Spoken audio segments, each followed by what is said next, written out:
এক বিশাল বনের মধ্যে এক অহংকারী হাতি বাস করত। তার বিশাল শরীরের জন্য সে বনের বাকি পশুদের খুব তুচ্ছ জ্ঞান করত। পথে কোনো ছোট প্রাণী দেখলেই সে তাকে বিরক্ত করত বা ভয় দেখাত।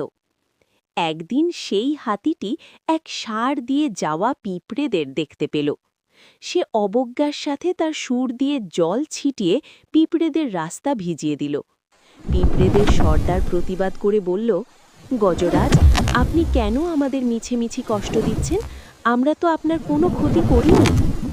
হাতিটি হেসে তাচ্ছিল্য ভরে বলল, তোমরা অতি ক্ষুদ্র প্রাণী, আমার পায়ের নিচে পড়ে কখন পিষে যাবে তার ঠিক নেই, আর তোমরা কিনা আসছো আমাকে উপদেশ দিতে। পিঁপড়েরা মনে মনে ঠিক করল হাতিটিকে একটি শিক্ষা দিতে হবে।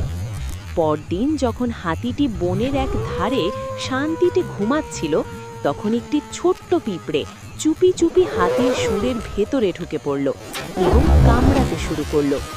যন্ত্রণায় হাতিটি জেগে উঠল এবং শুঁড় আছড়াতে লাগল, কিন্তু পিঁপড়েটি ভেতরে থাকায় হাতিটি তাকে বের করতে পারল না।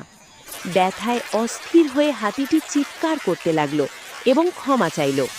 তখন পিঁপড়েটি শুঁড় থেকে বেরিয়ে এসে বলল, এখন বুঝলেন তো, আকার বড় হলেই কেউ শ্রেষ্ঠ হয় না, প্রত্যেকেরই নিজস্ব ক্ষমতা আছে। হাতিটি নিজের ভুল বুঝতে পারল এবং সেদিন থেকে সে আর কোনো প্রাণীকে তুচ্ছ মনে করত না।